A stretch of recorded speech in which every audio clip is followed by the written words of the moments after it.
Ici Hugo Desca, bienvenue sur Radio Token Sport. Merci Hugo. Ici Daniel Narcisse, bienvenue sur la radio Token Sport. Merci Daniel. Jingle, pas de problème. Et je rajouterai même en plus, Monsieur Daniel Narcisse et Royal Air France. Oh impeccable, tout va bien. Passez une bonne soirée. Allez, bonsoir à tous, chers auditeurs, comme chaque lundi, j'ai vraiment l'honneur et surtout le plaisir d'être accompagné d'une Dream Team. Allez, prenez pas coutume, de Benoît Perabous, salut Ben. Salut, bonjour à tous. De Mickaël Ilès, salut Mika, comment vas-tu? Salut tout le monde, ça va. Avec Thomas, qui est toujours présent. Salut à tous. Et pour finir, notre ami Stan. Bonsoir à toutes et à tous. Allez, au sommaire ce soir, une fois n'est pas coutume également, on va parler en premier de la Pro D2 suite au match nul entre Aix et Billières. C'est Dijon qui réalise la bonne opération de la journée. Grâce à sa victoire, ils prennent la place de leader ex aequo avec Billières, joueur d'expérience, demi-centre de Dijon. Mohamed Kiour sera notre invité. Forcément, après la Pro D2, c'est la LNH à l'honneur. Dunkerque explose Chambéry et c'est tout bénef pour Montpellier, hein. Comme je le disais, belle perte de Dunkerque. Et pour nous en parler, William Hanotel, le gardien dunkerquois, sera avec nous. Alors il n'y aura pas de la rubrique de Mickaël Ilès, les Français de l'étranger, on va laisser souffler un peu les Bleus qui ont souffert dans cet Euro. Donc on va la retrouver sûrement la prochaine fois, mais il y aura l'édito, la rubrique de Benoît Perabous, c'est un peu son billet d'humeur de notre pivot préféré. Ce sera en fin d'émission. Pareil, s'il nous reste un peu de temps, on parlera de Tremblay qui a gentiment invité deux de nos consultants. Donc un petit merci à Ben et à Vanessa. Donc ils étaient en direct vendredi pour assister au match face à Istres. Donc Thomas Mirade et Xavier Coulant nous parleront un peu de cette soirée.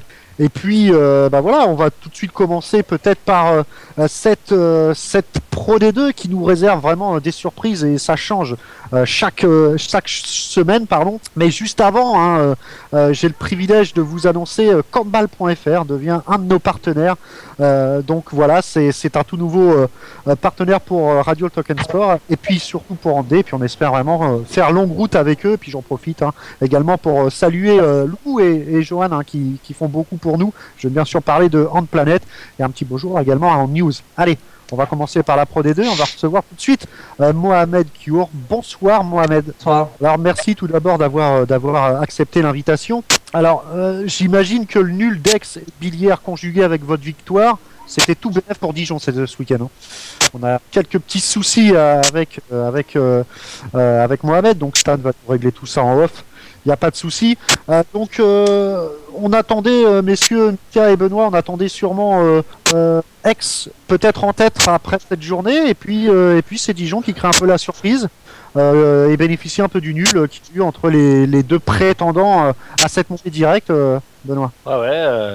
Dijon en plus qui a été sur un derby de Côte d'Or s'imposer à Semur qui est quand même qui fait partie des 6 équipes de tête, donc une grosse performance. Et avec ce petit faux pas à domicile de Aix, c'est vrai que c'est tout bénef pour Dijon qui, après avoir commencé le championnat assez doucement, on va dire, a pris un rythme de croisière assez intéressant et commence à s'imposer dans le haut du classement et va postuler pour cette place de qualification automatique pour la première division. Ouais, effectivement. Alors, est-ce que Mohamed est avec nous? Ouais. Mohamed, est-ce que vous nous entendez bien? Moi je vous entends bien, oui. Ah, c'est parfait, on vous a retrouvé. Donc Mohamed, merci d'avoir accepté l'invitation, comme je disais tout à l'heure. Et donc le match nul entre Aix et Billières, c'est tout bénef pour Dijon qui a réussi quand même à monter sur cette première place. Ex aequo avec Billières, c'est un bon week-end pour vous. Ah. Décidément, quelques petits soucis techniques. Voilà, c'est un peu le direct. Pourtant, on a fait notre boulot, on a testé en off et ça marchait bien. On va parler un peu le temps de récupérer Pavel. On va parler un peu de ce match Mika contre Billières, qui assurait vraiment chez vous. Et puis voilà, match nul à laver. J'imagine que c'est une camp d'Aix. Ouais, bon, toujours, on va voir le verre à moitié plein. On est toujours vaincu à domicile. Ça aurait pu être pire que ça, vu qu'ils ont un penalty à la dernière seconde sur une énième erreur de notre part. Donc, on s'en sort pas si mal. on est certes déçu du match nul, mais ça aurait pu être pire. Donc finalement, on va s'en contenter.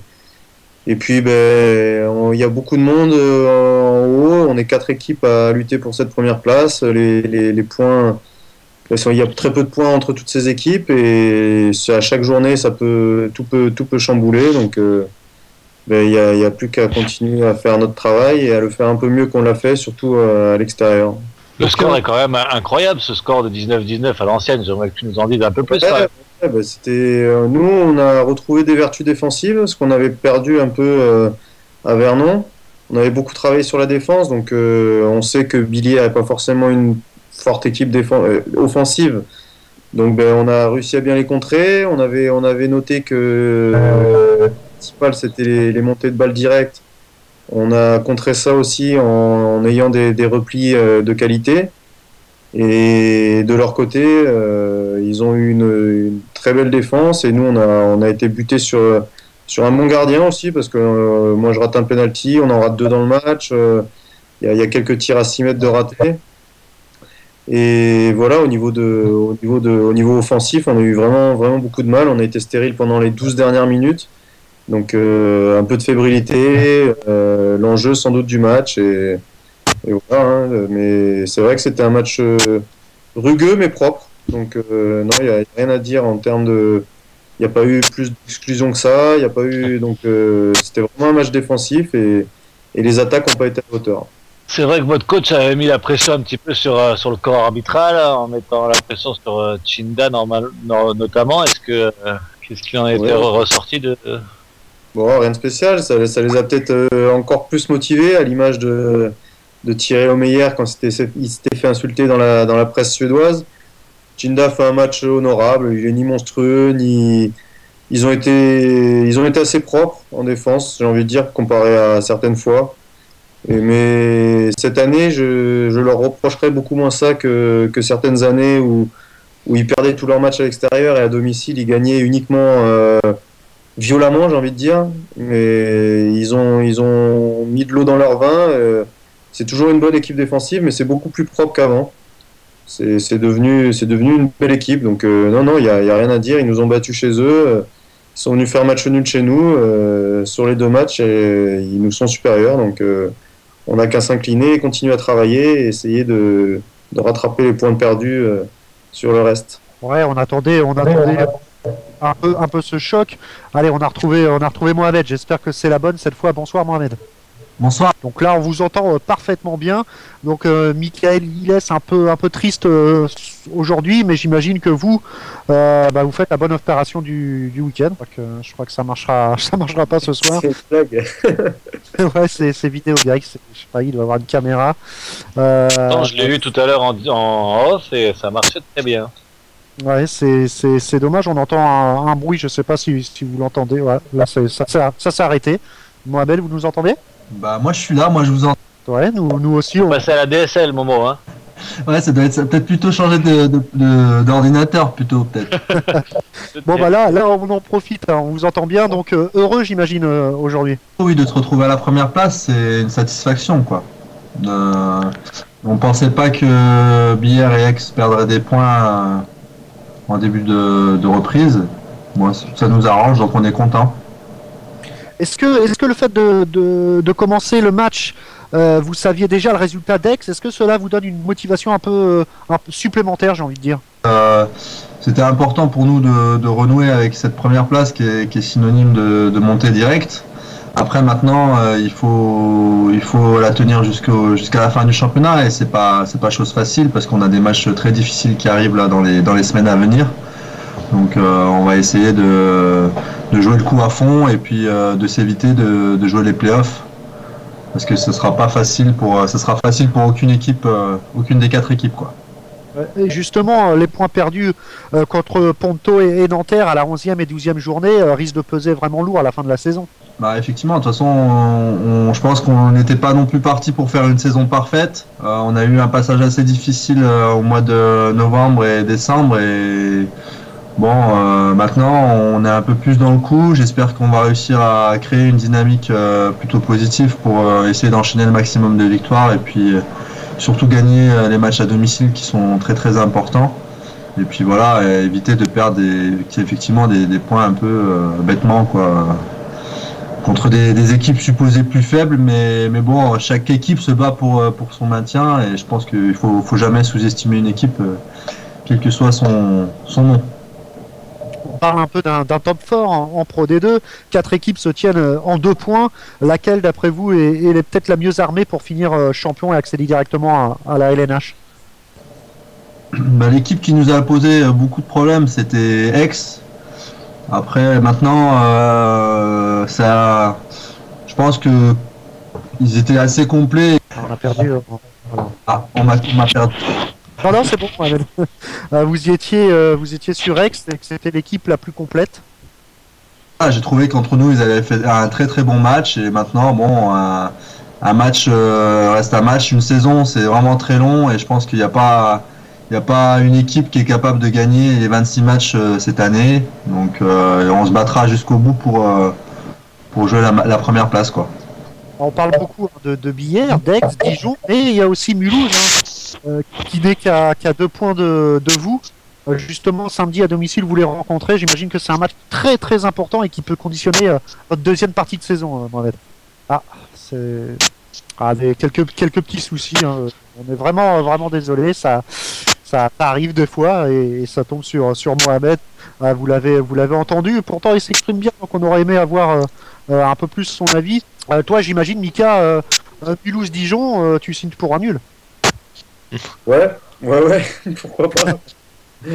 On peut pas juger à ce moment-là de la saison, c'est sûr que oui, sur le week-end prochain, effectivement, s'il y a nul, ça nous permettrait peut-être de repasser devant Dijon si nous on arrivait à s'imposer à Ponto, donc pourquoi pas. Ouais. Donc on s'excuse du côté de Mohamed, il est à Dijon, donc sûrement qu'ils sont peut-être ravitaillés par les pigeons du côté de Dijon au niveau de la ligne. Ceci explique cela. Attention toi, parle pas mal des Dijonnais. Oh non, loin de moi cette idée, c'est très bien. Écoutez, on va reparler peut-être cette Pro D2 et puis on va regarder un peu le résultat. On va parvenir sur Aix-Billière qui était le choc 19 partout, donc c'est une contre-performance pour Aix et un bon point pour Billière, même si maintenant ils partagent. Voilà, on trouvait Mohamed. Décidément, Mohamed, on va y arriver. Donc la question. Coupe l'ordi, Mohamed, coupe tout, reste qu'avec nous. je vais finir par. Donc Mohamed, j'avais une question. La semaine prochaine, c'est Mulhouse. Je crois que c'est un match très important qui va conditionner sûrement votre deuxième partie de saison. C'est un match à pas perdre. Match capital déjà parce que ça. Bon, on s'excuse, on va pas pouvoir. Malheureusement, je suis vraiment désolé pour Mohamed. On va vraiment faire le nécessaire pour que vous puissiez vous exprimer correctement dans une prochaine émission. Et oui, voilà, Europe, il nous dit qu'il va changer d'ordi tout simplement. Et on va faire en sorte je soupçonnerai son micro. Peut-être, et on va le réinviter bien entendu. On va essayer dès la semaine prochaine pour qu'on puisse s'exprimer sur Dijon. Vous revoilà. Il a mis un coup de botte dedans, ça remarche. Ouais, je suis vraiment désolé. Stan, tu pouvais. À moins qu'il ait un iPhone. S'il a un iPhone, il se met sur son iPhone et on repart comme en 40. Allez, on va continuer sur la Pro D2 et on va réinviter Karim, Mohamed pour la semaine prochaine. Essayer de faire en sorte d'avoir une bonne connexion et qu'on puisse parler de cette équipe de Dijon. Donc on reparle un peu de la Pro D2 pour finir quand même. C'était l'actualité un peu. Célestat Toulouse. Non, ça c'est de la LNH. Semur, qu'est-ce qu'ils ont fait Semur Dijon. Attendez, je suis complètement perdu là. Voilà, c'est bon. Semur Dijon, on l'a dit, 9-32 pour Dijon. Belle perf à l'extérieur et Dijon qui vont rencontrer la semaine prochaine Mulhouse. Donc c'est le premier écho contre le 4e. Donc ça va être chaud bouillant la semaine prochaine. Mulhouse-Nanterre 37-34. On est dit, cette équipe de Mulhouse, on a qui a 2 points, c'est vraiment 4 équipes qui se tiennent en quelques points. Ça va jouer jusqu'au bout. Nancy, Ponton-Combo 31-30. Ça a été très serré du côté de Ponton-Combo et Nancy qui se donne un peu d'air en allant s'imposer contre un concurrent direct. Donc on l'a dit, ex-Billière 19-19, Chartres face à Vernon 28-24 pour Chartres.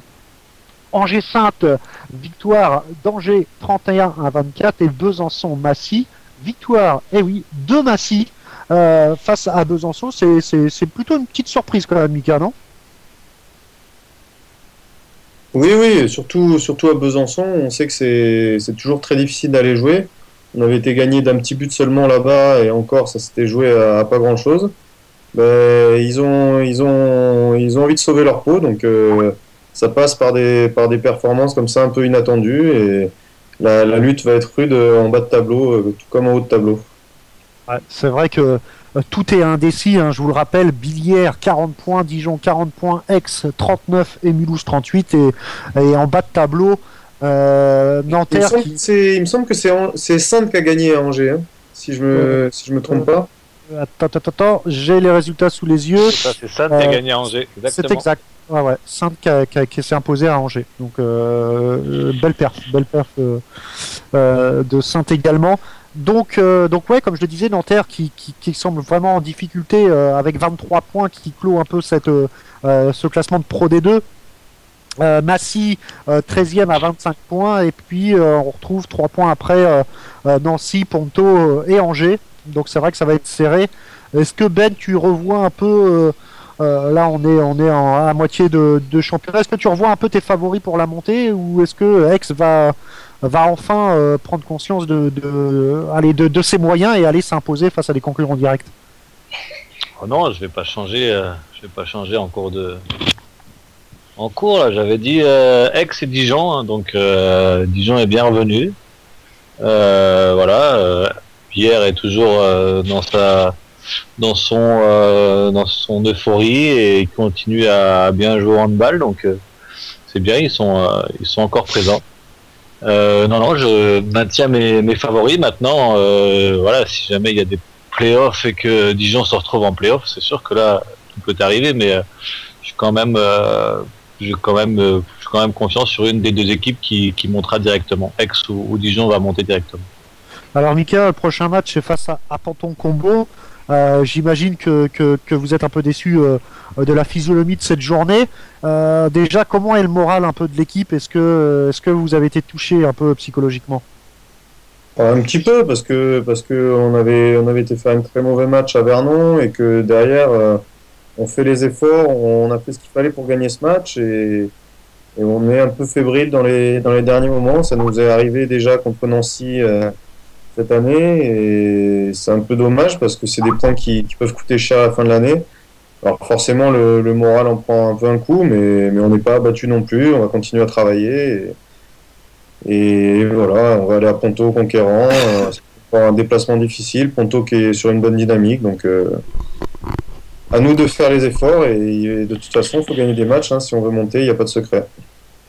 Ouais, et puis j'imagine que c'est peut-être pas la meilleure moyen de se relancer du côté de Ponton-Combo qui sont en mal de tout aussi.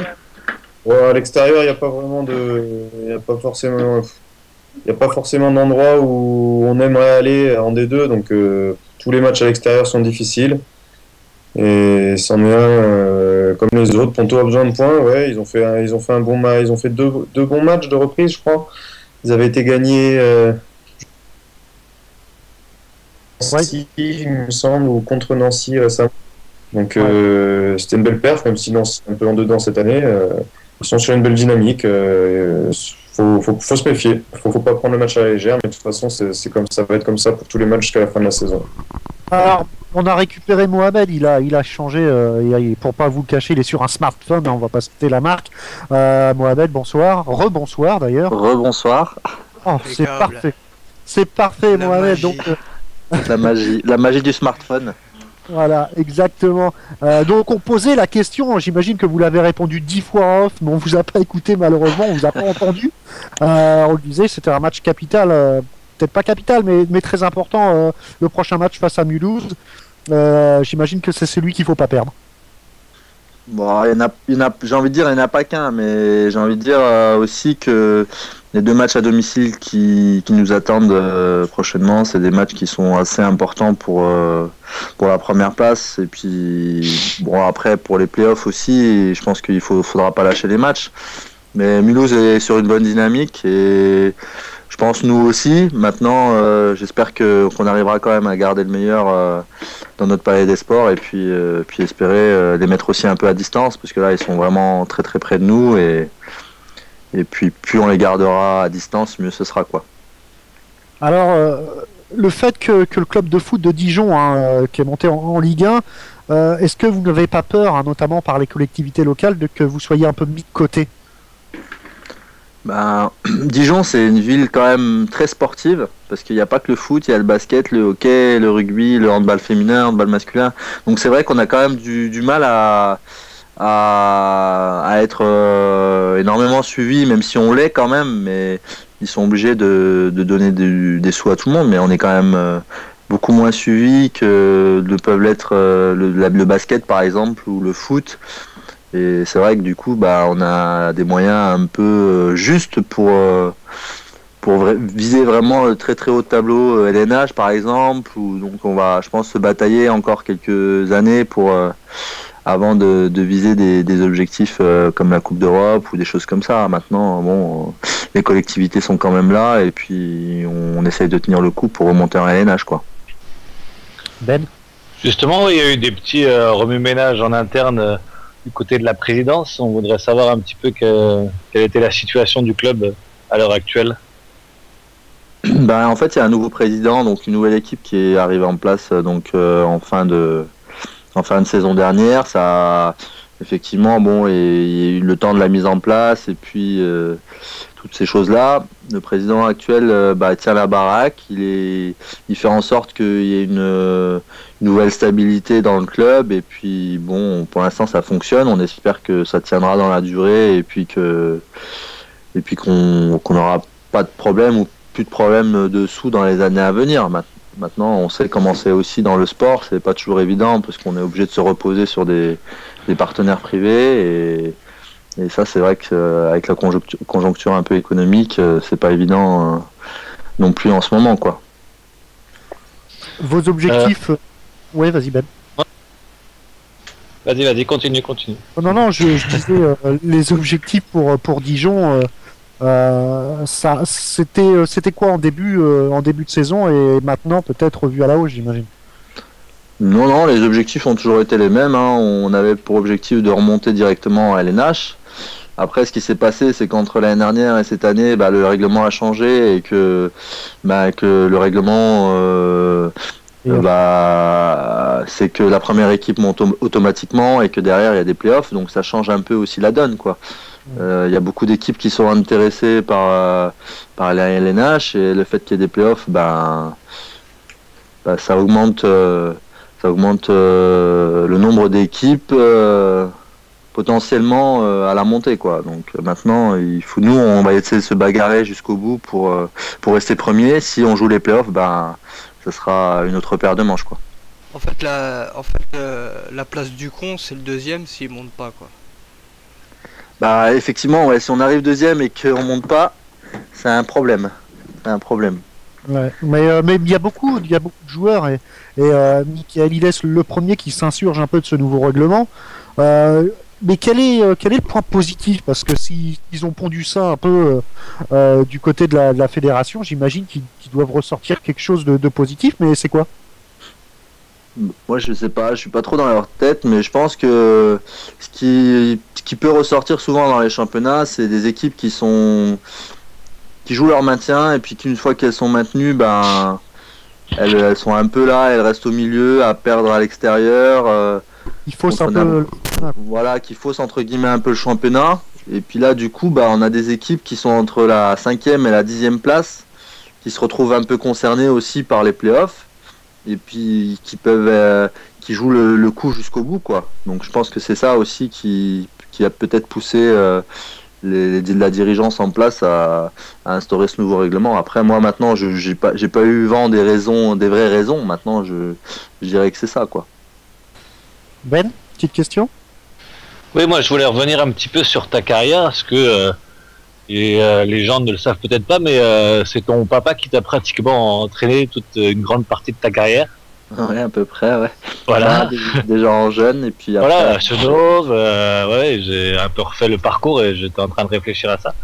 Ouais. Et je voulais savoir justement quelles étaient justement tes relations par rapport à joueurs entraînés, père-fils, comment ça se gère au quotidien?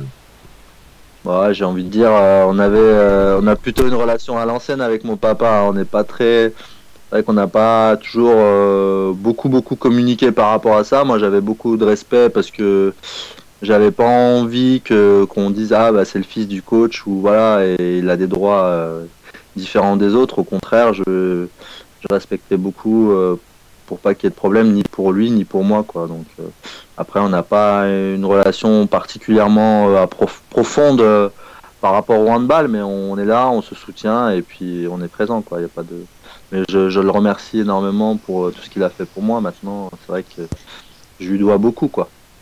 Et mais malgré tout, est-ce que tu penses pas que ça a été un frein à ta carrière, le fait qu'il soit là tout le temps présent? Est-ce que des fois dans tes choix, t'as pas favorisé la sécurité ou en restant là et sans prendre de risques? Est-ce que ça... Voilà, je pense que le fait d'être resté à Dijon, je pense que ça a freiné ma carrière. Je pense que c'est sûr. Après, maintenant, je pense que quelque part, je regrette pas parce qu'au début, dans ma tête, j'étais pas vraiment orienté carrière pro. Donc, je voulais vraiment, ça me tenait à cœur de faire des études, d'avoir un diplôme et puis de battre de mes propres ailes. Bon, après, une fois qu'on a commencé à monter les échelons et puis que la carrière pro, ben, elle m'a tendu les bras, bon bah j'ai dit j'y vais quoi, c'est ma passion et puis j'y vais à fond jusqu'au bout et puis après on verra. Et donc là, à ce jour, au niveau contractuel, t'en es où? Quelles sont tes perspectives? Voilà, il me reste, je finis cette saison et après il me reste 1 an de contrat.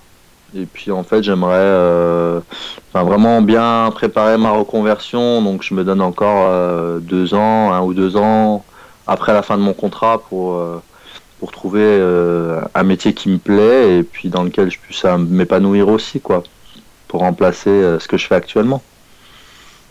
Et vous avez une idée dans quel métier vous reconvertir? Bah je découle de STAPS, donc là je m'oriente beaucoup plus entraînement, donc parce que ça m'intéresse et que l'aspect motivationnel il est très important quand on a un public en face de nous qui est là par lui-même et puis qui a des objectifs aussi et c'est beaucoup plus intéressant ça m'intéresse beaucoup plus que ce que j'ai pu faire par exemple en collège ou en lycée quand je faisais des vacations EPS et peut-être entraîneur pro si j'ai l'opportunité de le faire et puis sinon ben on verra quoi. Je me suis donné la possibilité d'avoir plusieurs casquettes en finissant mes formations. Maintenant, je continue mes formations d'entraîneur et puis on verra s'il y a des opportunités qui se présentent. Parfait. Mohamed, c'était un peu chaotique au début. Le principal, c'est qu'on a réussi à vous entendre. Donc Dijon, bah voilà, bonne chance pour le match samedi prochain, il me semble. Merci beaucoup. Ouais. Juste une petite dernière question. Oui. Je sais que Alain Graillot devait intégrer le staff pour faire quelques séances. Est-ce que ça a été mis en place et quel est son rôle, son discours avec vous? Bah, Alain Graillot a été plutôt investi à un moment donné plutôt dans le rapport humain en fait avec les joueurs, plutôt dans ce rapport-là et puis parler avec les joueurs, leur donner confiance ou redonner confiance pour certains joueurs, leur donner des petites astuces, des petits conseils par rapport au jeu et à la façon de jouer, de vivre les matchs quoi. Pour l'instant, il n'a pas animé de séance ou comme tu as pu le dire, mais non, il est plutôt dans ce rôle-là, un peu de relais avec les joueurs, de conseils. Je pense que c'est un bon relais par rapport à ça. Je pense qu'il a une bonne expérience et puis je pense que ça nous fait du bien, même si je sais qu'il est très très pris par son travail et qu'il n'a pas forcément et par sa famille et qu'il n'a pas forcément beaucoup de temps à nous consacrer, mais on le remercie du temps qu'il nous consacre déjà quoi. Très bien. Eh ben, tu l'embrasseras bien et t'embrasseras aussi ton papa, de ma part. Ça marche. Bah, Et puis il peut aussi venir quand il veut, vu que la lutte entre Aix et Dijon est menée. On pourra le recevoir quand il veut dans des émissions pour parler le chassé croisé, combat, ouais. voilà, de ce combat à distance qui est mené. bah ouais, mais y a pas de problème. Ils sont 4 à se disputer cette fameuse place de montée en LNH, et on sait que Benoît a un peu de racine du côté de Dijon, donc un peu le club de cœur de Ben. Merci Mohamed, hein, ça a été un plaisir. Merci à vous. N'hésitez pas à faire parler un peu de handball, hein, et puis sachez qu'il y a un adage, hein, dans des places amicales, à chaque fois que vous passez dans l'émission, vous gagnez le prochain match. Ça, c'est parfait. Bon, à part pour Pika et Ben, maintenant ça marche plus pour moi. C'est parfait. Bon, je verrai si ça marche. Allez, merci. Si ça marche. Merci à vous. Merci. Bonne soirée à vous. Et à la prochaine. On va passer maintenant. Hein, on était complet, hein, sur la Pro D2. On va monter un échelon. On va parler de la NNH. Alors, on avait choisi notre affiche. C'était Dunkerque-Chambéry, et on s'est pas trop trompé, hein. Et pour nous en parler, hein, quoi de mieux qu'un Dunkerquois, William Anotel, qui sera dans quelques instants avec nous.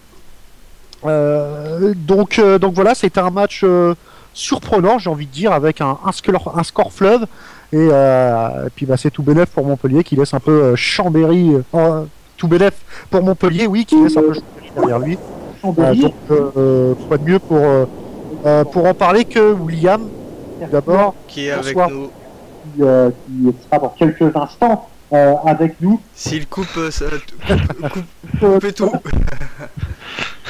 tout et restez qu'avec nous. Bonsoir. Bonsoir William, merci d'avoir accepté l'invitation. Comment allez-vous? Très très bien, avec plaisir en tous les cas, hein, si ça peut rendre service, avec grand plaisir. Alors, ça fait maintenant 9 matchs, hein, que vous êtes invaincu, et en plus de cette belle victoire, vous revenez à 3 points de Chambéry dans cette lutte pour la 2e place. Un bon week-end pour vous. Un très très bon week-end, hein. On s'attendait certainement pas à avoir un match avec 12 buts d'écart, mais on l'a très très bien abordé. On a respecté les consignes, on a été très propre sur le fond de jeu, et on a eu à l'inverse une équipe de Chambé qui a un petit peu lâché sur la 2e mi-temps. Donc entre la performance qu'on a fait et puis une équipe de Chambé peut-être un peu amoindrie, un peu fatiguée, je sais pas, ou une prépa un peu compliquée pour eux, ça nous a donné un match gagné de 12 buts, donc un gros plein de confiance pour nous en tous les cas. Ouais, et puis comme je vous le dis, Chambéry qui était bien positionné comme dauphin à Montpellier, et là vous allez peut-être un peu les titiller, et j'imagine que la 2e place maintenant n'est plus aussi loin qu'elle l'était avant ce match-là, hein.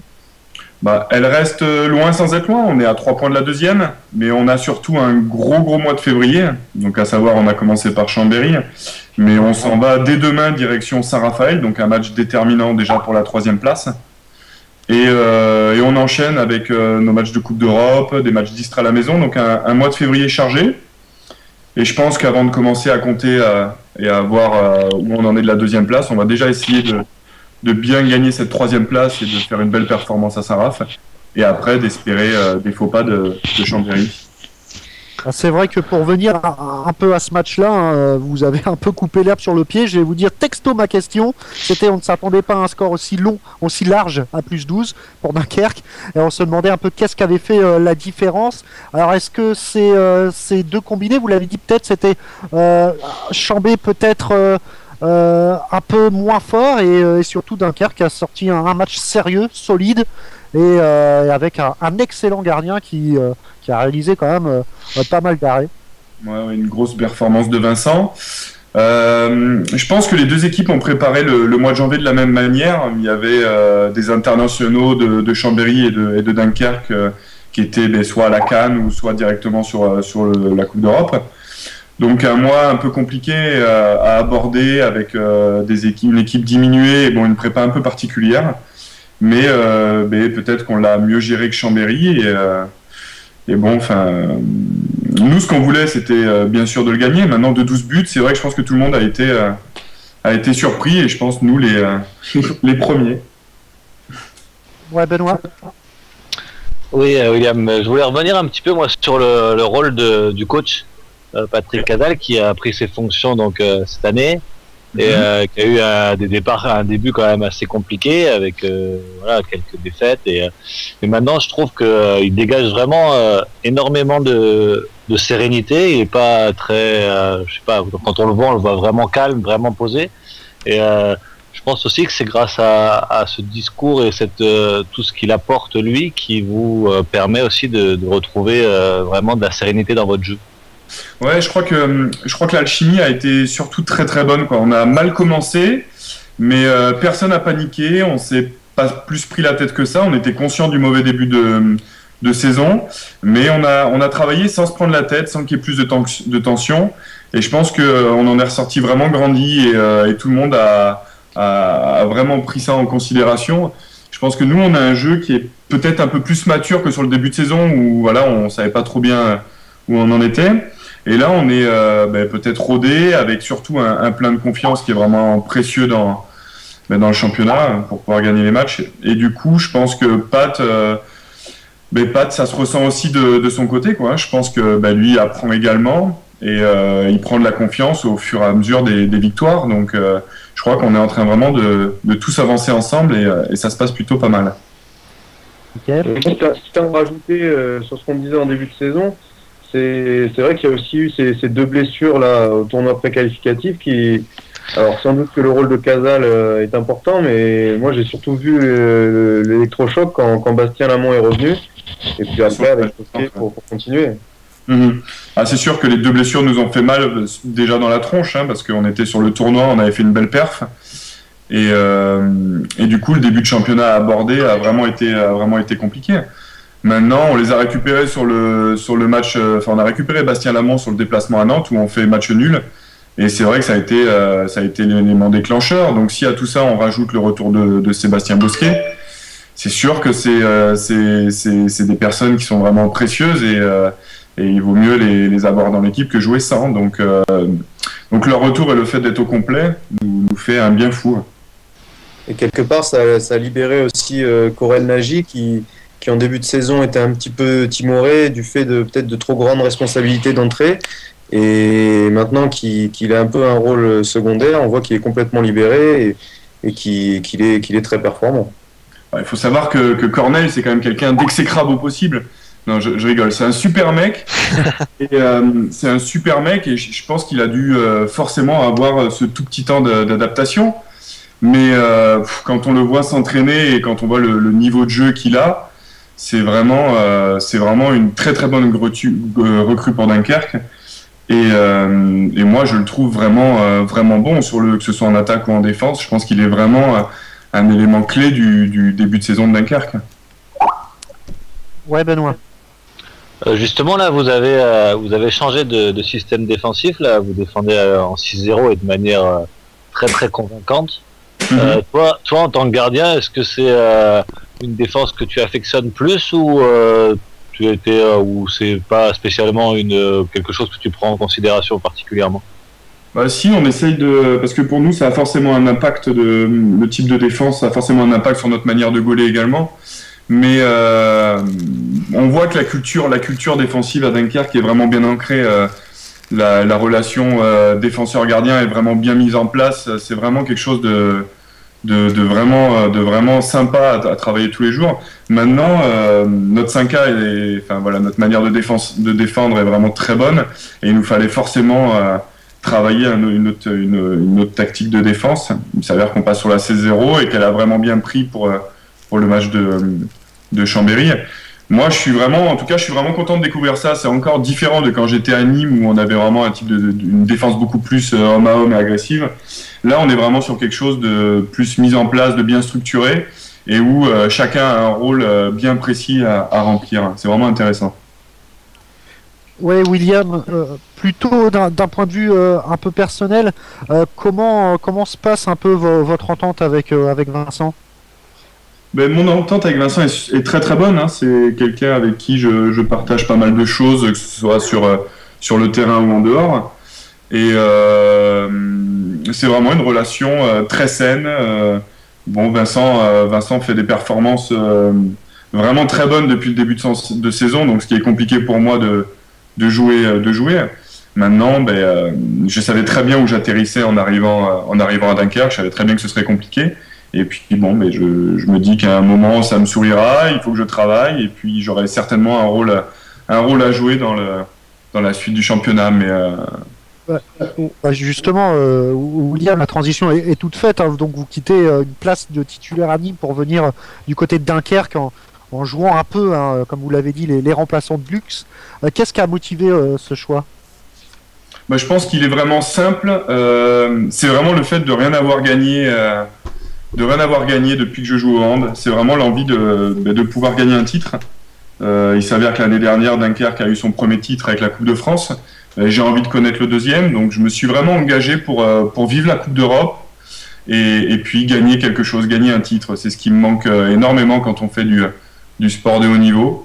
Donc c'est ça qui a conditionné vraiment mon choix. Maintenant, je ne regrette en aucun cas et je suis vraiment plus que satisfait d'être à Dunkerque. Il vous reste combien de temps de contrat avec Dunkerque? Enfin, vous venez de signer, mais vous avez signé pour combien de temps? J'avais signé pour 3 ans. 3 ans. Voilà.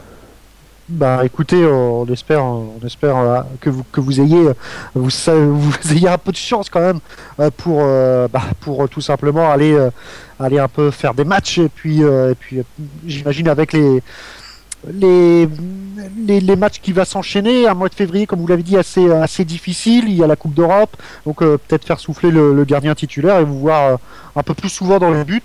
Ça va être, j'imagine, envisageable. Écoutez, j'espère que c'est envisageable, hein. J'avoue que c'est autant compliqué. Enfin, c'est vraiment compliqué pour moi d'être sur le banc, hein. Maintenant, à moi de gagner ma place. Je pense qu'on me la donnera pas comme ça. Donc, à chaque fois que j'ai du temps de jeu, à moi d'être performant et de pouvoir montrer que je peux jouer. Maintenant, il serait plus simple pour moi si Vincent était moins performant. Maintenant, pour l'équipe de Dunkerque, il est bon et tant mieux. Et ça se passe très bien entre nous, donc il n'y a aucun problème. Benoît? Oui, on a su que Mohamed Mokrani s'était blessé gravement donc pendant la CAN et j'ai vu que lors du match il s'est refait mal un petit peu à cette œil. Je voulais juste prendre de ses nouvelles, donc si tu pouvais nous en donner. Elles sont plus que bonnes. Donc Momo pendant le match, c'est tout simplement mis lui-même un doigt dans l'œil. Donc c'est dans le combat dans lequel il était, il s'est maladroitement mis un doigt, mais juste en dessous de l'œil. Donc le doigt n'est pas rentré, mais le dessous de l'œil était encore abîmé. Donc c'est vrai que les probabilités que ça puisse lui arriver en 3 semaines de se mettre les doigts dans l'œil, mais c'est rassurant, il n'y a pas grand-chose. Il s'entraîne, il sera avec nous pour le déplacement de mercredi. Donc tout va bien pour Momo. Alors, Thomas, je crois que tu as une petite question des auditeurs. C'est un auditeur qui nous demande. Apparemment, il aura entendu que Dunkerque serait sur un grand joueur pour la saison prochaine. Est-ce que tu peux nous en dire plus? Est-ce que tu as eu écho de négociations? Non, j'ai pas eu vent de négociations. Maintenant, c'est sûr que Dunkerque va vouloir chercher à bien recruter pour la saison prochaine, surtout si on arrive à titiller Chambéry et à rester dans ces 3 premières places. Au bout d'un moment, il faudra forcément passer par un recrutement de qualité. Donc, je n'étais pas au courant, mais je suis pas du tout surpris qu'ils commencent déjà à s'intéresser à de bons joueurs. Ils sont sur un grand joueur, un joueur de 2m10, je crois. Ouais, c'est bien sûr. J'espère qu'il est pas trop grand. Ouais. Écoutez, on va peut-être passer la parole à Stan pour vous faire une petite interview décalée. Hein. C'est en toute bonne humeur. Et puis Stan, à toi de jouer. Ouais, comme tu dis, en toute convivialité et bonne humeur. Donc, bonsoir William. Bonsoir. Donc, pour cette interview, comme la plupart de nos invités, je suis obligé de te tutoyer. Si c'est obligé, on va le faire, alors pas de souci. Ouais, on est obligé malheureusement. Donc, tu es né le 29 mars 83 à Lagny-sur-Marne. Bien renseigné. dans le 77. 1m95, 90 kg, un beau bébé. Ouais, bon, on va dire que il y a des gens qui seront pas d'accord sur le mètre 95, mais on va dire que c'est ça. Il est tout en muscle. Avec des talonnettes. Droitier, bien sûr. Oui. Donc les clubs passés par Bordeaux, Toulouse, un petit peu les grands de la Garonne, on va dire. Nancy, Nîmes, Dunkerque, bien sûr. Donc des petites questions comme ça qui me viennent à l'esprit. Tu as découvert le hand à l'école. Et pourquoi pas le foot? Waouh, la question se pose même pas. Bon, le foot ne m'intéresse pas plus que ça, à part faire mumus de temps en temps avec mes potes pour l'échauffement. Mais le choix s'est très vite porté, car autour de moi, tous mes potes faisaient du hand. Donc je m'y suis greffé, et puis j'ai partagé de très très bons moments, et puis j'y suis resté. Donc tout simplement. Tu aimes toujours aussi les entraînements de foot le lundi quand même? Bah, je pense c'est toujours intéressant maintenant. Maintenant, je vois pas ma vie. Enfin, je verrais très bien ma vie sans foot. Hein. C'est pas quelque chose qui conditionne complètement ma vie. Donc voilà. Tu touches toujours les 2 poteaux avant chaque match? Les 3, je touche les 3 poteaux, les 3 montants. Toujours, ça c'est la règle d'or. Une petite question hein, qu'on se pose tous, hein, j'imagine bien. Que veut dire reboussier? Un réboussier. Réboussier. Bah, Mika le sait très bien, mais c'est un râleur. Dans le sud, à Nîmes, c'est un râleur. C'est quelqu'un qui passe son temps. Voilà, un réboussier. D'accord. Donc, quelques petites questions, bien sûr, avec le droit à un joker. Donc, essaye de pas trop le cramer rapidement. Chopper ou moto? Moto. Pizza ou kebab? Pizza. Agassi ou Federer? Federer. L'Arena de Montpellier ou le Parnasse à Nîmes? Le Parnasse sans hésiter. PS3 ou Xbox? Aucune des deux. La Wii alors? Ouais. Très bien. Alors, j'arrive bien sûr aux 2 dernières questions qui peuvent fâcher dans notre entourage. Benoît Perabou ou Michael Ilès? Juste par affinité, je vais prendre Mika parce que j'ai joué avec lui, tout simplement. Ah, là c'est Benoît qui va faire la gueule là. Benoît il t'en voudra un petit peu, mais... Non, pas du tout, on est à 10-1, donc c'est bon, ça va. C'est bon, j'ai compris, je le mets pas. C'est quand le prochain match Dunkerque-Tremblay, ça va chauffer. Si ça commence à se faire des bisous maintenant, j'imagine pendant le match. Hein. C'est toujours des matchs dans la bonne humeur, bien sûr, hein, le Dunkerque-Tremblay. La tendresse et la bonne humeur. Exactement. Faites l'amour et pas la guerre, hein. Oui, c'est le slogan que tout le monde connaît et approuve. RTS ou RTL? On va dire RTS quand même. Ah, c'est gentil, c'est très bien, c'est très sympa.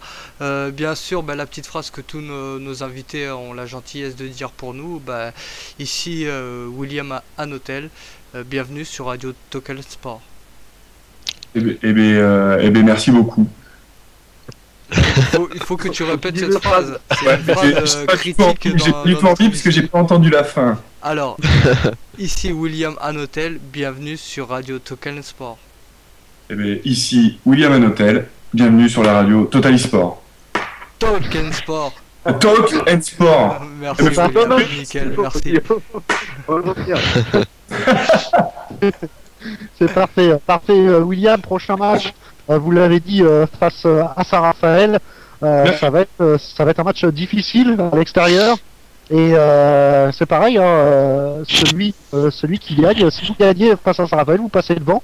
Donc j'imagine, est-ce qu'il y a une petite préparation particulière? Est-ce que vous entamez ce match-là comme les autres?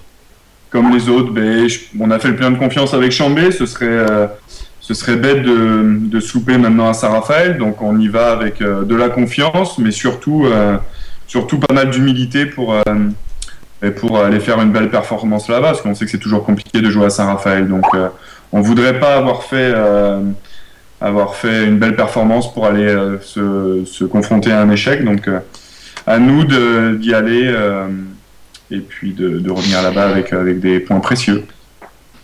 Petite dernière question. Avant de vous laisser, William, mis à part Montpellier, quelle équipe vous a peut-être le plus surpris dans ce championnat? Mais dans la période où nous on n'allait pas très très bien, Créteil avait vraiment été solide sur le début de saison. Donc c'est vraiment une équipe je m'attendais pas à un tel niveau d'entrée. Maintenant on voit qu'ils sont peut-être un petit peu plus essoufflés. On peut le constater encore avec la performance chez eux contre Nîmes où ça a été très dur. Mais ouais, je pense que sur le début de saison j'aurais mis Créteil et Célestat. Créteil et Célestat, écoutez, oui, c'est vrai qu'effectivement, quand on voit un peu Créteil qui retombe un peu au classement, Tremblay juste devant, hein, Créteil 10e. Un petit mot quand même sur cette équipe de Tremblay, peut-être un peu décevante de n'avoir la 9e place. C'est pour chambrer un peu de peine, hein, bien sûr. Non. Enfin, je sais pas quoi dire à part animer la flamme et puis provoquer un petit peu. Non, je sais pas quoi dire moi sur l'équipe de Tremblay parce que je trouve qu'il y a de très bons joueurs et ils sont vraiment capables de faire de bonnes performances comme de perdre des fois des matchs beaucoup plus accessibles. C'est ça moi ce qui me surprend parce que c'est assez répétitif de l'équipe de Tremblay, je trouve, de pouvoir faire de grosses perfs comme battre Chambéry et pouvoir perdre un match peut-être plus simple comme je sais pas, peut-être un Toulouse à domicile ou autre chose. Voilà. Ouais, et vous êtes les seuls avec Tremblay à avoir fait tomber Chambéry quand même. Ouais, mais ça c'est déjà très bien. Pour revenir sur Benoît, c'est peut-être parce que depuis qu'il fait ses coups de gueule sur les arbitres dans l'émission. Il est mal sifflé, c'est vrai, exactement. Je me fais escroquer. Et dernière question qui a été posée en off, hein, je ne dirai pas la personne, je suis une tombe. Île Dorée ou Île d'Oléron? Ça c'est Mika ça. Sans hésiter, Île d'Oléron, je revendique. D'ailleurs, on voit pas de sandball sur l'île de Ré quand même. Logiquement non, mais plus rien ne m'étonne. Allez, écoutez, merci William d'avoir été avec nous, c'était bien sympathique. Et puis on vous souhaite bonne chance pour le match contre Saint-Raph et puis au plaisir de vous revoir sur les antennes de Radio Tolkien Sport. Eh bien, avec grand plaisir et puis longue vie alors dans ce cas à l'émission. Merci. Merci. Allez, bonne soirée à tous. Allez, ciao. Merci William. Donc on va passer un peu au résultat, hein, comme on l'a dit. Donc la grosse perte de Dunkerque qui a explosé Chambéry, plus 12, 30-18. Vous avez entendu William qui était avec nous pendant presque une demi-heure. Tremblay-Istres, c'est pas mal du tout, ça Ben. 31-28, vous commencez bien cette deuxième partie de saison, vous faites le plein de confiance parce que vous vous déplacez à Toulouse et ça va très bien à faire la semaine prochaine.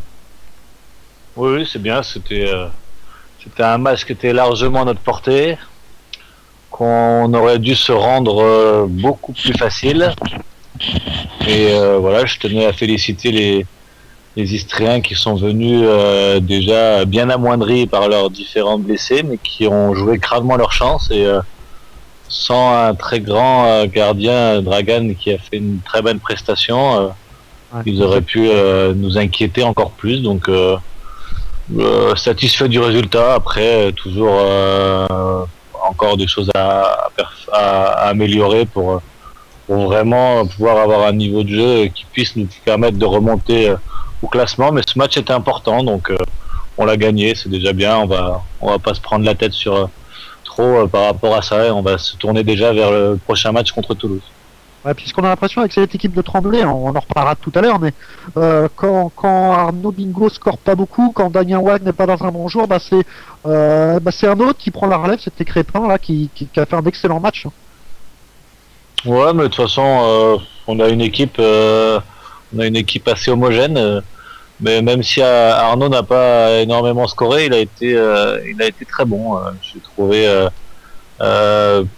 On a toujours un petit peu des doutes quand les joueurs reviennent de l'équipe de France, mais son passage en bleu lui a fait du bien et il a été très sobre. J'espère que ça va durer. Il a fait vraiment ce qu'il avait à faire et il a fait un match de qualité. Et Guillaume Crépin a été très très bon, donc ça c'est très bien. Ouais, Mika, tu voulais dire quelque chose? Non, je disais, il a pas trop scoré, il a mis 5 buts quand même, hein. Pour un ailier, c'est plus que correct. Ouais, effectivement, c'est pas mal. Donc, Célestat Toulouse, Célestat s'est imposé 31-28. Hein, c'était aussi un duel. Hein, Célestat qui double Toulouse malgré 10 buts du capitaine de l'équipe de France Jérôme Fernandez. L'Amica, Toulouse chute et Toulouse chute aussi au classement. On les attendait peut-être un peu plus haut, cette équipe toulousaine. Ouais, on en a beaucoup parlé depuis le début de la saison. On attend Toulouse un peu plus haut parce que sur le papier, c'est une équipe qui a des joueurs de qualité. Maintenant, qui est un peu à l'image de Tremblay, ils ont des très hauts et des très bas. Et bon, je vais pas dire qu'aller perdre à Célestat c'est très bas parce que pour avoir joué dans leur nouvelle salle l'année dernière, c'est vraiment une salle très chaude et je pense que c'est difficile d'aller jouer là-bas. Donc c'est une belle perte de Célestat qui commence à se mettre vraiment à l'abri dans l'optique du maintien. Et Toulouse qui au contraire se met en danger et va devoir tirer le fait s'ils veulent avoir à jouer dans la fin de saison. Ben, Célestat, c'est un peu l'équipe surprise. Hein. Ce championnat qui est 6ème, on vous le rappelle, c'est un promu. Ouais, Célestat continue à m'épater. On savait que chez eux, ils allaient défendre crânement leur chance et avec leur salle, leur public, essayer de prendre un maximum de points. Mais là, ils font plus que se défendre. Ils ont même été chercher des points à l'extérieur. Là, voilà, ils continuent à se construire et leur gardien a fait un match apparemment de très haute facture et a été très très bon. Et ça se met en place tranquillement et ils vont pouvoir continuer à travailler dans la sérénité et avec toute la confiance accumulée. Donc ils peuvent encore inquiéter un maximum d'équipes. Ils m'étonnent. Ivry-Nantes, ça s'est soldé par un score nul, 22 partout, et ce qui permet à cette équipe d'Ivry de créer à cette place malgré petits points engrangés à domicile, elle n'est plus relégable. Ça va être quand même difficile, mais Nantes quand même qui est 5ème, c'était on peut dire une bonne perte pour une équipe malade comme Ivry, Mika. Ouais. Et Nantes qui je crois que je me demande s'il n'y avait pas eu match nul déjà là. Et le premier match du championnat. Si, c'était ça, c'est ça, ouais. Non, deux équipes qui se neutralisent à l'aller-retour. Il y a des équipes comme ça où soit qu'on arrive à jouer, soit qu'on n'arrive pas à jouer. C'est toujours difficile. C'est qu'avec Aix, on a du mal à jouer Mulhouse dans leur style de jeu. Des équipes qui vous réussissent plus ou moins, Ivry et Nantes réussit pour Ivry, mais que match nul, je pense que par rapport à leur classement, c'est une performance et c'est un bon prix parce que Nantes est pas loin des quatre tenants des 4 du championnat, donc c'est une performance à domicile et c'est un bon prix pour le maintien. Ivry 12ème, ça va être compliqué, Ben. Ils sont égalité avec Paris, ils sont à un point de la dernière place qui est occupée par Nîmes et Istres. Difficile pour Ivry de se maintenir. Non, je pense qu'ils vont s'en sortir. Non, ils ont quand même des joueurs de qualité. Et je suis moins inquiet pour eux que pour Istres par exemple. Donc ça va pas être glorieux, je pense, mais je les vois s'en sortir. On va passer à un autre match. On va passer Montpellier-Paris. Victoire, somme toute, assez exceptionnelle de Montpellier face à Paris. Montpellier toujours invaincu. Ça va être un peu... D'ailleurs, on va parier peut-être à la fin de l'émission qui va faire chuter Montpellier, ou alors est-ce que ça va être le grand chelem. Ça va être un peu la question. Montpellier-Paris, victoire de Montpellier 31-24, avec un bon Karabatic, j'ai envie de dire, Benoît.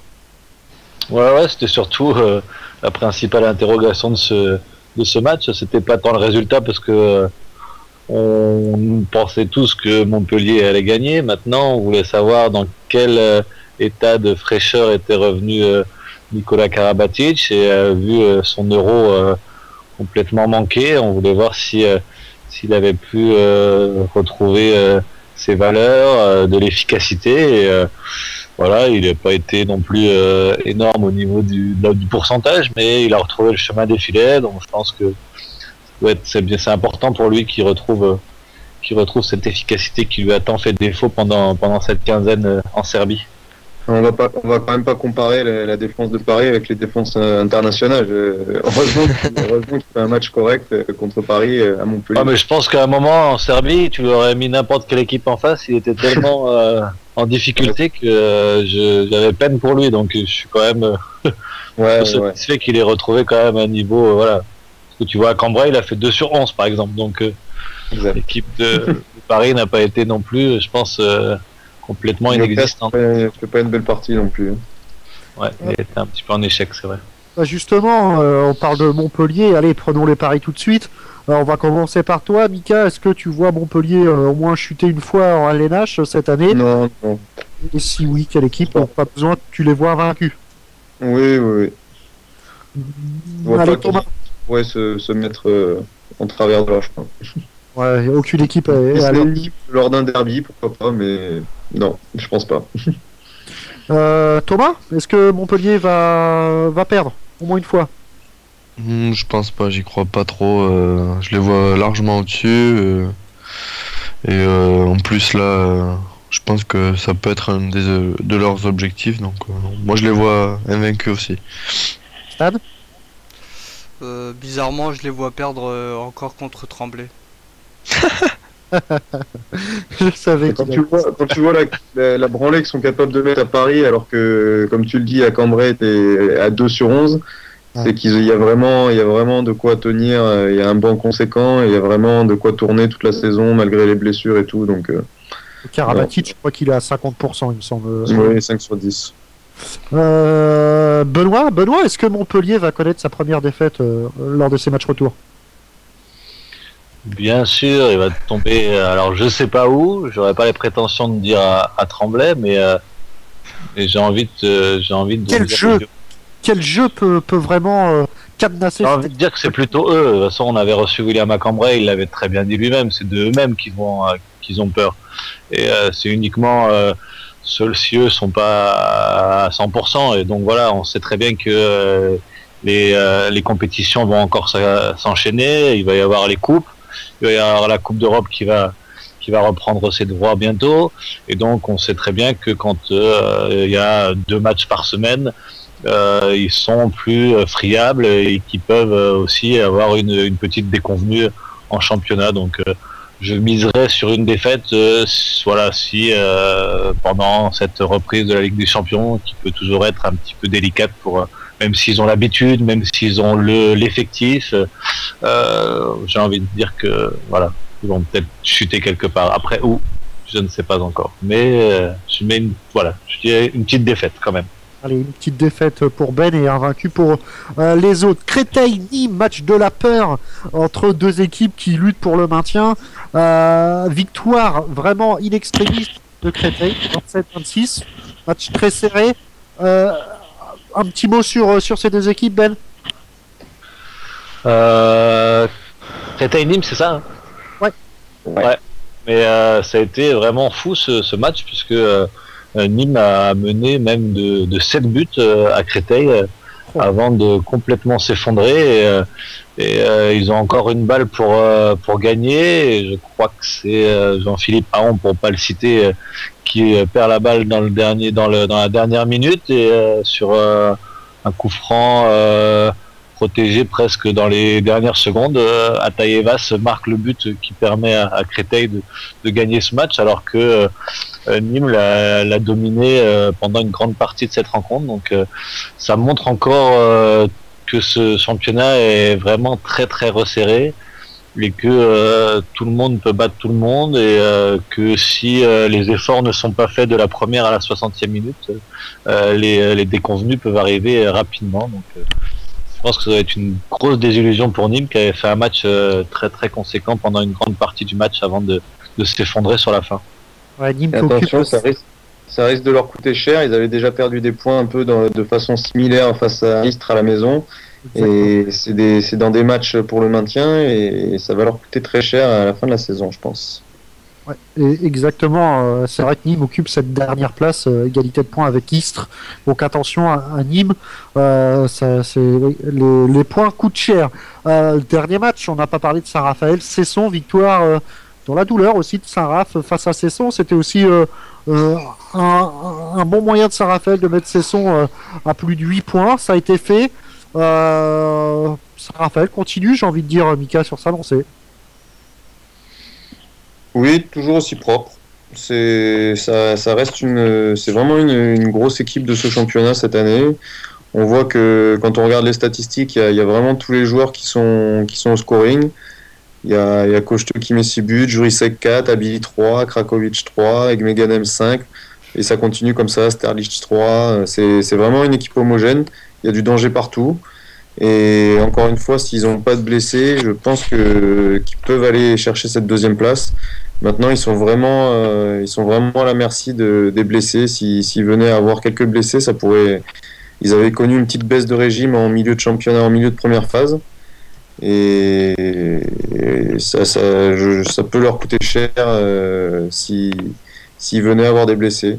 Après, du côté de Cesson, il y a pas à pâlir. Ils ont été perdre à Saint-Raphaël. C'est pas la fin du monde. Ils font une belle saison. Il faut qu'ils continuent dans cette lancée. Ils seront dans leurs objectifs qui ne peuvent être autres que le maintien, je pense. Benoît, si je te dis que Saint-Raphaël, c'est un peu l'équipe montante de cette LNH, est-ce que tu me donnes tort? Non, ils ont fait un très bon recrutement. Je voulais juste noter le 4 sur 6 de Jurisek, c'est rare pour lui, normalement c'est à chaque fois 100%. Là, il a raté 2 shoots, je sais pas ce qui s'est passé. Autre performance pour lui. Hormis ça, non, oui, c'est un club qui continue à se structurer. On a encore lu dans la presse qu'ils sont sur un grand joueur, peut-être Daniel Narcisse.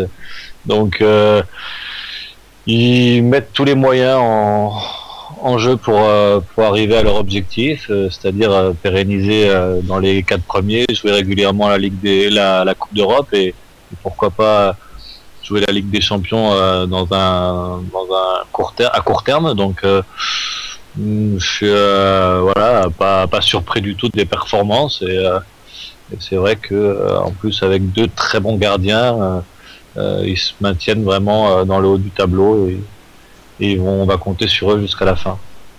Ouais, effectivement, Saint-Raphaël, c'est son 29-26 pour Saint-Raphaël. Du côté du classement, Montpellier toujours premier, Chambéry deuxième, mais ça se resserre parce que Saint-Raphaël et Dunkerque sont respectivement à 2 et 3 points. Et dans le bas du classement, c'est pareil, hein, ça se tient. Paris-Ivry 11e et 12e à 8 points et Nîmes-Istres dernier à 7 points, mais on n'est pas à l'abri jusqu'à Toulouse qui est à 12 points, c'est-à-dire 4 de Paris et Ivry. Prochaine journée, alors des belles affiches, hein. On parle de Saint-Raphaël Dunkerque, on peut parler aussi de Cesson Paris ça va être un match assez difficile pour Paris, il faudra prendre des points. Célestat Chambéry, messieurs, on parlait de Célestat qui était quand même une équipe surprise et qui va affronter Célestat qui va jouer en plus à Strasbourg, je crois, qui vont se délocaliser, qui vont jouer à Strasbourg pour recevoir Chambéry dans un palais des sports archi comble, donc encore un très gros match en perspective. Alors il y a aussi au bas de tableau, hein, il y a Nîmes-Ivry, c'est un match, comme on dit au foot, c'est un match à 6 points, c'est un match à ne pas perdre. Nîmes qui a laissé filer les points du côté de Créteil, il faudra à tout prix qu'il se rattrape. Et puis il y a un match qui compte un peu pour du beurre pour cette malheureuse équipe d'Istres face à Montpellier. Ça serait, si vous avez de l'argent, parier, ça serait une grosse cote si Istres arrive à accrocher Montpellier quand même. Hein. Ouais, improbable cette année. Autant certaines années, ils ont eu des victoires contre Montpellier, autant cette année, j'y crois pas du tout. Donc on va essayer de vous choisir une belle affiche avec des bons invités comme tous les lundis.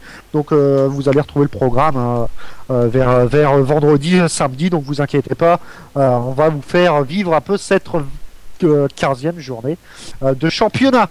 Avant de passer peut-être aux soirées de nos 2 envoyés spéciaux, Un petit mot sur les Messines. On parle de la Ligue des Champions féminine.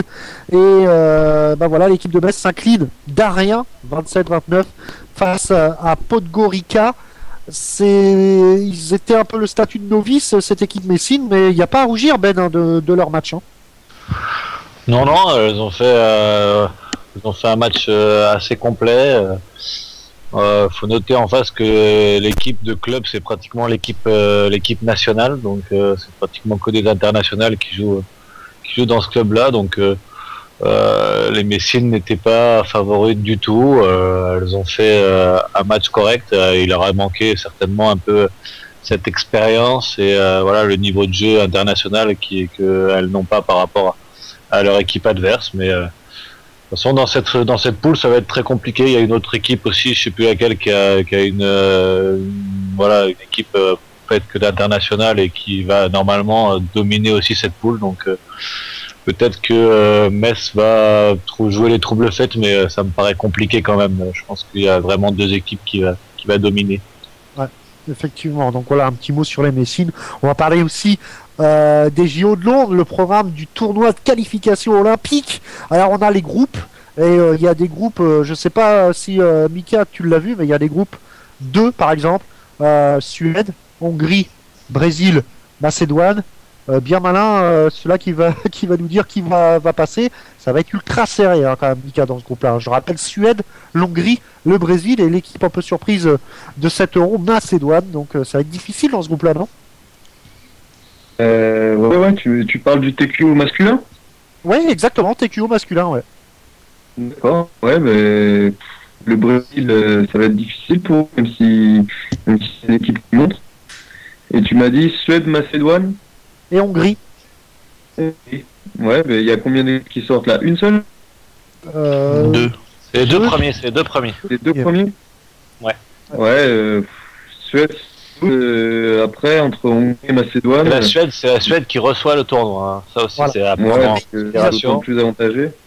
Hongrie et Macédoine, ouais, comme tu l'as dit, là, on a un très bel Euro avec un très bon Lazarov. Pour les autres joueurs, j'avoue que j'en connaissais pas vraiment. Je sais pas trop. Je joue un peu dans les clubs de l'Est, à Skopje, tout ça.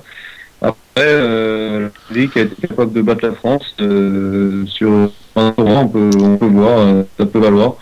Et le Brésil, je le répète, qui est une nation contente un peu du handball, mais qui reste quand même en dessous des nations européennes, donc je ne les vois pas s'imposer.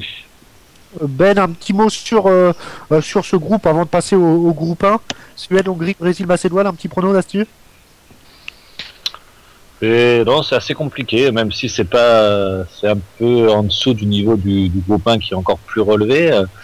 Mais celui-ci va être quand même assez ouvert. Il y a normalement la Suède qui doit bénéficier de recevoir pour pouvoir récupérer et gagner un billet pour aller au jeu. Mais voilà, la Hongrie a fait un très très bel Euro, a montré de très très belles choses. La Macédoine a été aussi très convaincante, donc pourquoi pas Hongrie-Macédoine, et la Suède passe à la trappe même chez elle. Je sais pas, ça risque peut-être quand même, ça va se jouer bien sûr entre ces trois équipes-là, parce que le Brésil était quand même un ton en dessous. Mais maintenant, laquelle de ces trois équipes va sortir, je sais pas, à voir. Hein. On peut lancer les paris. On peut lancer les paris, Mika. Le groupe 1 est encore un peu plus élevé. L'Espagne qui va le recevoir, ce petit mini tournoi, j'ai envie de dire. Et dans le groupe, il y a l'Espagne, la Serbie, la Pologne et l'Algérie. Ça va être un groupe aussi difficile. Un petit prono sur les deux qui vont sortir et se qualifier pour les JO. Espagne et Serbie, Pologne et Algérie. Ouais. Entre la Serbie et la Pologne, c'est un peu comme dans le groupe. Hein. Il y a l'Espagne. Je pense qu'il soit en plus, donc après la Pologne ça va se jouer, l'Algérie jouera un petit rôle, je pense. Ils ont peu de chance de passer. Ouais, on t'entend très mal, hein, Mika, un petit souci de micro.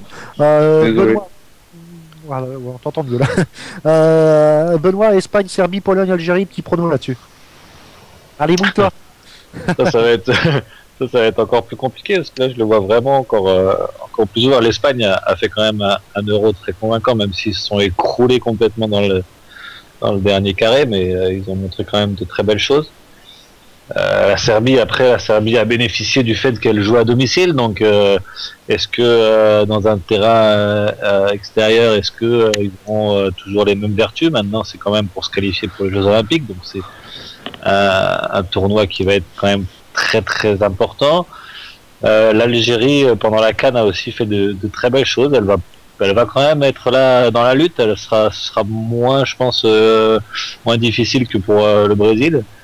Même si les adversaires sont assez costauds, ils sont capables de faire quand même de très belles choses avec une défense assez atypique, assez haute, qui peut gêner quand même pas mal d'équipes qui n'ont pas l'habitude de rencontrer ces défenses-là. Donc, pour me mouiller, voilà, je pense quand même que l'Espagne devrait passer.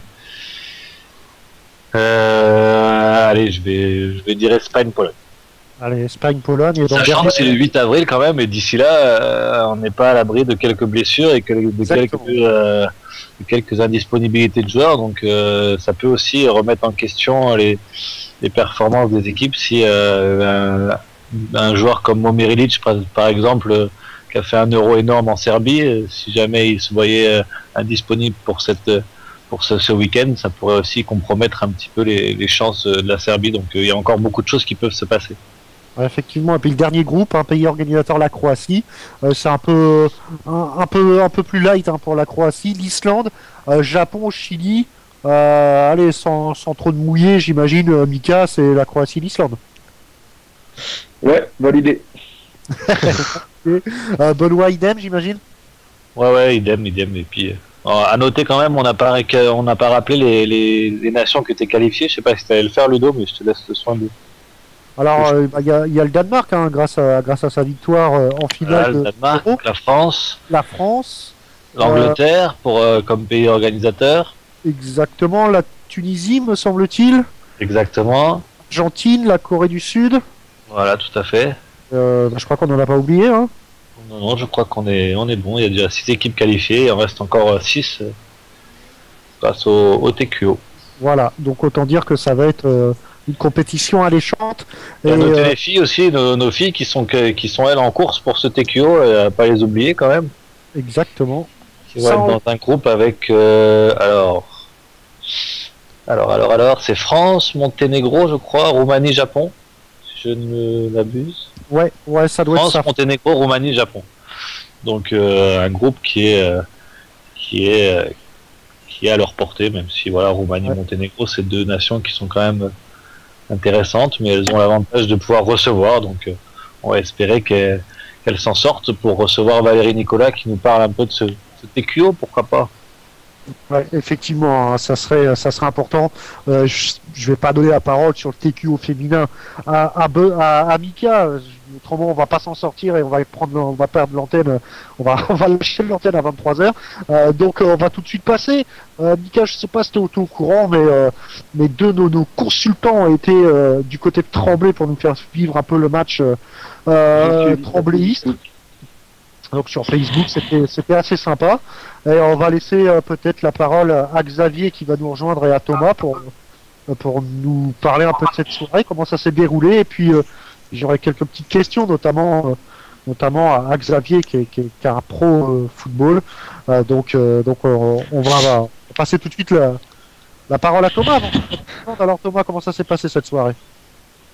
Très bien, moi j'ai adoré du début à la fin. Une ambiance assez impressionnante, je dois dire. Pour le handball, je m'attendais pas trop à ça. Parce que moi, je fréquentais quelques stades de foot, mais c'était une ambiance classique que je connaissais. Mais le handball, c'est vrai que ça chantait, les supporters. En plus, il y avait bonne interaction avec le speaker aussi, donc c'était bien. Après, un beau match aussi, du suspense, des arrêts, des beaux gestes techniques. Après, j'ai pu découvrir aussi le rôle ingrat du pivot. Que Benoît, il était entre deux costauds et il lui tenait le maillot, il le titillait tant qu'il pouvait. Donc, quand on est près des joueurs, on peut voir le rôle de chacun. Et puis voilà, après, moi j'ai adoré En du fait, début à la c'est pour fin. ça que t'avais les oreilles qui sifflaient, Benoît. C'est ça. J'ai la réponse. Pas à peu près. Xavier, Non, mais moi, si c'est à refaire, j'hésite pas une seule seconde. J'y reviens direct. j'imagine Ouais, mais Xavier. la prochaine fois, tu payes ta place, s'il te plaît. Et le sandwich. Bon, ça va, c'est abordable. Alors Xavier, pareil, bonsoir. Bonsoir Xavier, tu étais du côté de Tremblay. Alors toi, j'ai une petite question à te poser un peu plus particulièrement parce que pour pas dire que tu étais un peu un ultra, donc tu connais un peu la situation, les supporters. Ne dis rien, on est écouté. Ne dis rien. Et donc Xavier, tout simplement, la question bête, est-ce que tu as senti un peu plus d'humilité peut-être vis-à-vis des joueurs que vous avez côtoyés à la fin du match? Et À part Benoît, oui, il était assez sympa, à part Benoît. Non, je plaisante, hein, bien sûr. Non, ouais, moi j'ai trouvé ça sympa. Déjà, moi, un truc je savais vraiment pas que ça se passait comme ça. C'est le speaker qui tout le match qui s'amuse après un peu à faire chanter tout le monde, il y a des accompagnements quand il y a un but, quand il y a un arrêt. J'ai trouvé ça vachement sympa. En plus, le gymnase était vachement plein, enfin le Palais des Sports était vachement plein. Et ouais, après on a pu, à part ceux qui étaient en conférence de presse, mais sinon Benoît il est venu vers nous tout de suite, les gens étaient hyper accessibles. Non, on a passé une super soirée, ils sont vachement gentils quoi. Non, mais c'est dans son contrat, Benoît aussi. Ouais. Je suis payé pour ça. C'était pas le seul. Non, c'était vraiment sympa. J'imagine que Thomas, Xavier, vous avez découvert un autre état d'esprit par rapport au football et voilà, ils ont pas la grosse tête, ils sont plutôt accessibles par rapport à nos stars du ballon rond et donc je pense que ça fait du bien de s'intéresser peut-être à un autre sport que le ballon rond et découvrir un peu ce sport, surtout pour toi Xavier que tu connaissais pas trop quoi. Non, bah comme je t'avais dit, moi j'ai été voir un match à Choisy-le-Roi, donc tu vois le niveau. Et c'est en plus déjà alors les prix pour un match de première division, bon là on a été invité, je remercie encore, mais je crois que le plus cher c'est 8 €, donc c'est quand même assez accessible. On est bien placé. Moi, nous on s'est mis avec Thomas et avec Cindy, on s'est mis au tout premier rang, donc on a vraiment vu qu'en plus ça va vite, faut être véloce. Franchement c'est impressionnant à voir quoi, c'est vraiment intéressant. Moi, celui qui m'a qui m'a impressionné en face, c'est Gomis, là, le joueur d'Istres, qui était hyper rapide. C'était impressionnant. Ouais. Bah écoutez, Kirikou, on l'appelle Kirikou. Je comprends pourquoi. C'est un petit black sénégalais et qui va à une vitesse. Une flèche, ouais. Et moi, j'ai bien aimé chez vous aussi, c'est le gardien, comme il a dit Thomas, je crois. Et Guillaume Crépin, qui est tout petit mais vachement véloce, vachement vif, un peu votre meneur de jeu, quoi. Exactement, ouais, qui a fait une très belle performance. Et puis, comme il disait, toi, ouais, ton rôle, tu dois peser sur la défense, ouvrir des brèches, ça va pas être facile. D'ailleurs, dès la première minute, en première mi-temps, tu as mis un but, il me semble, et tu as pris un jaune dès la première minute. Après, il se plaint aussi. Non, mais c'est vrai que ce rôle de pivot est assez particulier. Ça ressemble un petit peu aux avants au rugby.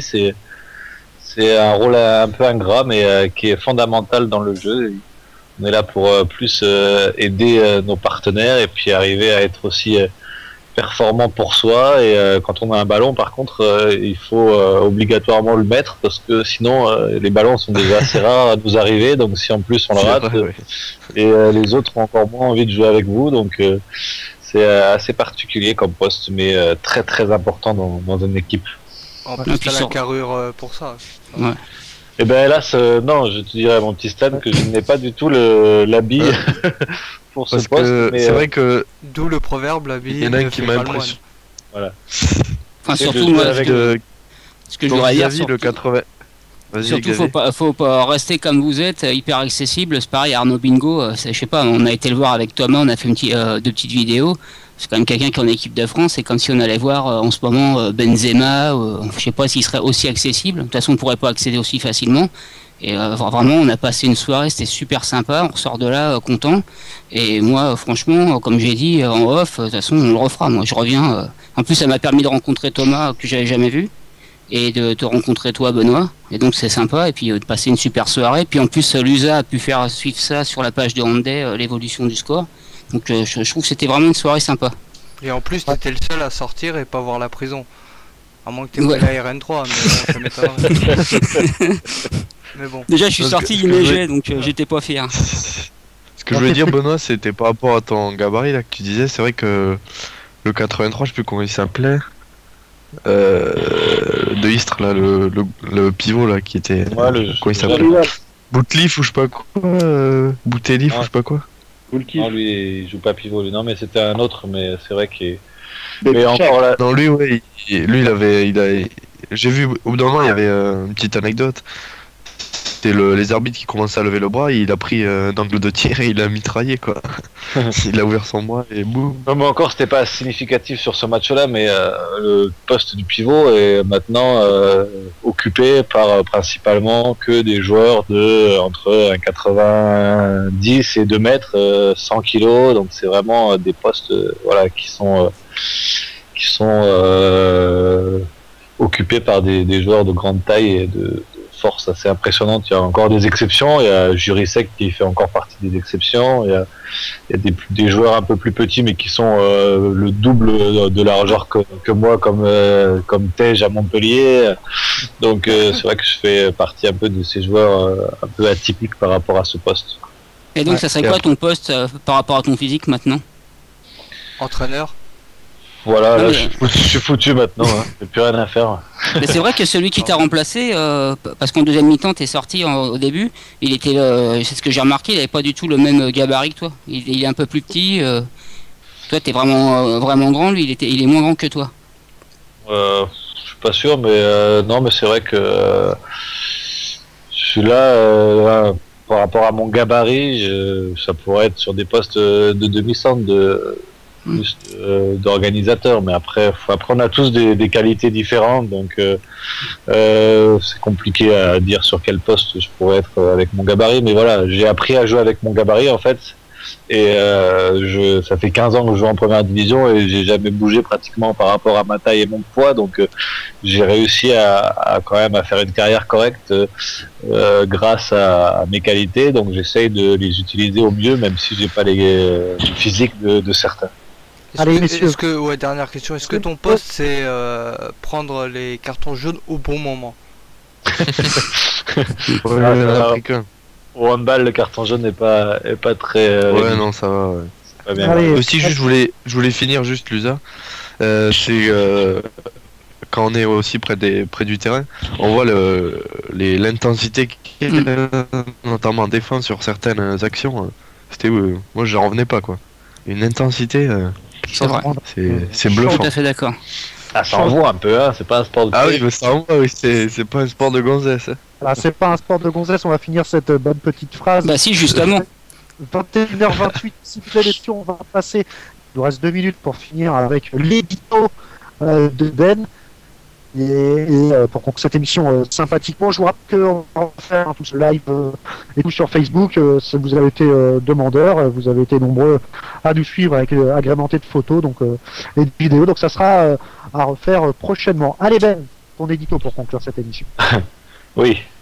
Donc pour revenir un peu à ce premier match, en fait, voilà, on ressortait d'une grande période de trêve, quoi, petite période de trêve, cette quinzaine sur Noël, qui nous a bien permis de nous reposer, de retrouver un petit peu d'envie pour reprendre cette saison, cette deuxième partie début janvier, pardon. Mais par contre, voilà, ce début janvier ne se passe pas comme on l'espère, à retourner sur le terrain et à jouer au ballon rapidement. C'est une période qui est assez délicate pour nous puisque c'est toute la préparation physique qui est à remettre au goût du jour. Donc c'est beaucoup de courses, de musculation. Donc c'est pas toujours drôle, mais c'est nécessaire parce que comme l'ont dit Thomas et Xavier, c'est quand même un sport où il y a énormément d'intensité, tant au niveau cardio que au niveau des impacts. Donc c'est très important pour éviter les blessures de se préparer au mieux. Donc cette période-là est consacrée à ça. Donc ensuite on enchaîne avec les matchs amicaux qui se sont passés de manière plus ou moins bonne. On n'a pas fait un bilan très très favorable de cette période-là, mais on avait quand même mis l'accent sur l'attaque qui était un petit peu notre point faible sur cette première partie. Donc je pense qu'on a trouvé des choses intéressantes. Maintenant il faut quand même que on garde nos valeurs défensives et qu'on progresse. Et donc voilà, il y a la fatigue qui s'installe pendant ce mois de janvier parce que les séances sont dures, et puis il y a l'Euro qui commence. Donc là, comme des gamins, nous aussi, on se reprend au jeu, et là, ça nous titille aussi de reprendre la compétition, et donc on avait hâte d'en découdre ce samedi contre Istres. Et on est bien content de s'en être sorti avec la victoire, même si elle aurait pu être beaucoup plus franche et beaucoup plus tôt dans le match, puisque on s'est jamais fait peur, mais ils ont joué quand même crânement leur chance, comme je le disais tout à l'heure. Je tenais à les féliciter. Et je te coupe juste, Benoît. J'ai remarqué que c'était quand votre gardien il faisait moins d'arrêts que votre période a été plus difficile. Ouais, ce que je disais tout à l'heure, ouais, je soulignais que sans une grande prestation de notre gardien, on aurait pu être mis plus en danger. Donc là, c'est vrai que nous a permis de nous maintenir avec un avantage confortable qui nous a pas permis de remporter ce match et de pas se faire peur. Mais c'est vrai qu'on n'était pas non plus dans un confort absolu. On aurait dû largement se mettre à l'abri plus tôt. Et donc pour conclure un petit peu ça, c'était pour dire que voilà, on avait cette victoire, que on allait jouer rapidement à Toulouse jeudi, et qu'on espère que cette dynamique va s'installer et qu'on va pouvoir enchaîner. C'est toujours le plus difficile, on a toujours du mal à l'extérieur, on a un bilan à l'extérieur qui est pas très glorieux, donc on va essayer dès jeudi de reprendre des points à Toulouse qui étaient venus gagner chez nous. Et pour conclure, je voulais juste avoir une petite pensée pour Bastien Sismondo, qui est joueur de Istres, avec qui j'ai joué et qui s'est blessé dans la semaine juste avant de nous jouer. Il s'est fait les croisés lui aussi. Et j'espère qu'il pourra être parmi nous bientôt pour nous parler un petit peu de sa blessure et de sa convalescence et de sa rééducation. Donc je l'embrasse, et voilà, pour moi c'est bon. Ouais, on l'avait déjà reçu, Bastien, pour justement parler de cette équipe d'Istres, et on lui souhaite vraiment du courage dans cette période vraiment difficile pour lui. Les croisés, c'est vraiment une sale blessure, et c'est un peu la blessure du handballeur, j'ai envie de dire. Écoutez, 21h32, on est dans le timing. On va remercier tout d'abord Mickaël, j'espère qu'on va retrouver très bientôt la rubrique que tout le monde attend, les Français de l'étranger. Est-ce que tu aurais peut-être quelques touches du côté des joueurs expatriés? Écoute, on va faire le tour un peu d'horizon de ceux qu'on n'a pas encore eu, parce que c'est vrai qu'ils sont pas non plus des millions à jouer à l'étranger. On a un championnat français intéressant, donc il y en a de plus en plus qui reviennent, mais on va faire le tri, on va voir qui est intéressé pour venir nous parler un petit peu. Ton combo Aix-en-Provence, le prochain match, c'est samedi. Match difficile, j'imagine, en perspective, mais faut à tout prix qu'Aix prenne la victoire. Hein. Ouais, il nous faut des points là maintenant. On s'est un peu endormi sur nos lauriers, et il faut qu'on s'y remette pour pouvoir espérer cette première place ou une bonne place de play-off. On croit vraiment en vous, hein, du côté d'Andé, Mika. Il faut absolument que l'année prochaine on aille du Tremblay Aix-en-Provence. Ça serait génial pour nous, et puis pour vous aussi, j'imagine. Pour eux, ouais. Vous aurez plus de consultants pour la D2, quoi. Ouais, on va recruter. On commence maintenant. Allez, c'est parti.